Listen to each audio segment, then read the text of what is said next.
Et on se retrouve pour la suite de cette émission spéciale du MOSI, ici à l'Université d'été de l'internationalisation des entreprises à Aix-en-Provence. Et on a la chance de recevoir Jean-Michel Diaz.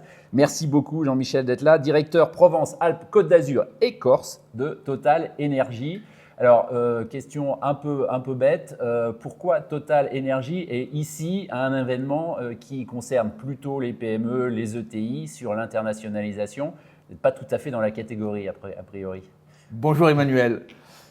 Chez Total Énergie, nous avons des dispositifs qui permettent d'accompagner les entreprises avec une première vocation qui est la création d'emplois dans les territoires. Et la création d'emplois, elle se fait parce que justement, on va soutenir les entreprises dans leur développement aussi bien en France et puis à l'international. Parce que comme on dit, ne mettons pas tous les œufs dans le même panier. Et si on est en mesure de s'ouvrir à l'international, en fait, on vient consolider les bases d'une entreprise. Alors, on a deux grands dispositifs. Un premier qui est financer votre entreprise. Et donc, ça consiste à aller aider des gens qui créent une PME, des gens qui reprennent une PME, des gens qui la développent en France et d'ailleurs aussi à l'international, je vais y revenir. Ça concrétise à la fin par un prêt à taux zéro, sans garantie, sans frais de dossier qui peut aller jusqu'à 100 000 €. Et puis, il y a ce soutien à l'international. Alors, plusieurs choses. D'abord, on organise des missions collectives dans des pays cibles. On prépare des rencontres B2B. Il y a du speed meeting. Donc, un certain nombre d'outils qui permettent d'accompagner ces entreprises dans leur développement. On héberge aussi, dans les 120 pays où on est présent, des salariés des PME. On héberge également des VIE. Et pour vous donner l'impact de ce qu'on fait, et ce qu'on fait, on le fait depuis plusieurs décennies. Donc, vous voyez que c'est une histoire ancienne chez Total Énergie. Quelques chiffres. Si on regarde 2024, la dernière année comptable, eh bien, en 2024, on a accompagné 140 PME. On a organisé 15 missions collectives sur 3 continents, dans 11 pays différents. Et à l'intérieur de ces 140 PME qu'on a accompagnées, on a fait 24 VIE. Et si je reviens sur le sujet des VIE, c'est un dispositif d'hébergement qu'on a depuis les années 2000. Vous voyez que l'histoire elle est vraiment ancienne. Et depuis les années 2000, on en est à 3800 VIE chez Total Énergie. Et si on regarde à l'ensemble du périmètre de la compagnie, on a hébergé en 2024, au mois de janvier, on avait 264 VIE. C'est de loin le meilleur résultat. Le précédent record, c'était en 2019, il y en avait 235.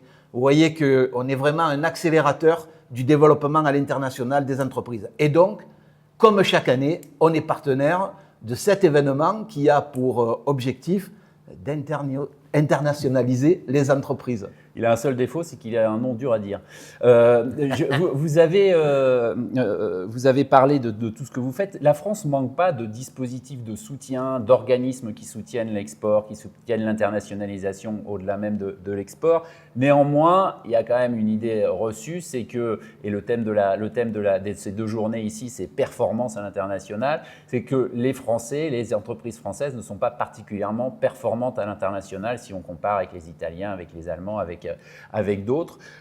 Qu'est-ce qui est, à votre avis, avec toute l'expérience que vous avez accumulée d'accompagnement, qu'est-ce qui distingue une entreprise française qui va devenir performante à l'international d'une autre? C'est simplement une question de personne, le bon ou la bonne patronne au bon endroit, ou est-ce qu'il y a quand même des leçons à tirer de tous ces gens qui ont réussi au fil des années?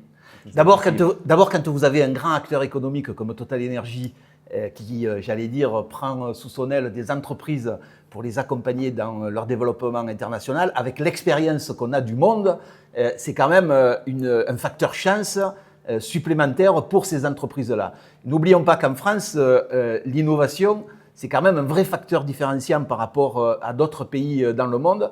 Et donc, porter ces entreprises qui innovent, faire connaître à l'international le niveau de compétences française qui est extrêmement élevé par rapport à d'autres pays, c'est un des rôles que nous jouons pour faire en sorte que ces entreprises françaises innovantes avec des niveaux de compétences élevés puissent pleinement se développer. Alors, vous avez dit, hein, évidemment, c'est important pour les entreprises, c'est sans doute important aussi pour la France, mais ça sert à quoi à Total de faire ce genre de choses? Vous savez, on considère qu'être un grand acteur économique, c'est bien, mais ce n'est pas suffisant.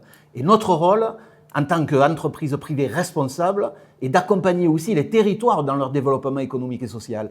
Et quand vous accompagnez une PME qui est capable de créer des emplois en France, parce que c'est ça l'objectif premier qu'on a, c'est faire en sorte que ces PME, ces startups, elles créent de l'emploi en France.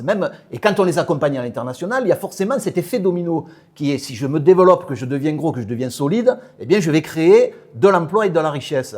Eh bien, voilà, on est un grand contributeur au cœur des territoires sur ce développement économique et social. C'est essentiel. Alors, on parlait tout à l'heure de tous les dispositifs de soutien. Évidemment, la France étant la France, beaucoup de ces dispositifs sont publics, parapublics, etc. Ce que vous faites, ça se fait beaucoup en Allemagne, ça se fait aussi en Italie. Il y a moins de très grands groupes, mais ça se fait aussi avec les grosses PME, ou ce qu'on appelle en France les ETI. Qu'est-ce qui fait dans la culture française qu'il n'y a pas plus de grands groupes qui font ce que vous faites? Vous avez été copié, j'allais dire, par quelques autres groupes, mais ce n'est pas dans la culture des grands groupes français. C'est pourquoi? Vous savez, nous, on a un point qui nous différencie des autres. D'abord, on existe depuis 101 ans. Total Énergie a 101 ans cette année. Et depuis 101 ans, on est pionnier. Eh bien, on a été aussi pionnier dans ces dispositifs, puisqu'aujourd'hui, on est le seul grand groupe, la seule grande compagnie à avoir ces deux dispositifs. Comme je l'ai dit, à la fois un premier qui est financer votre entreprise pour les prêts à taux zéro sans garantie, sans frais de dossier, et ce volet international. Il n'y a pas d'autres compagnies en France aujourd'hui qui font ça, donc on est fiers de le faire. Eh ben bravo, merci beaucoup. Merci. On se retrouve très bientôt pour la suite de cette émission spéciale du MOSI, ici à l'Université d'été de l'internationalisation des entreprises. Je vais finir par y arriver avant la fin de la journée. On se retrouve très bientôt. Merci beaucoup. Merci Emmanuel.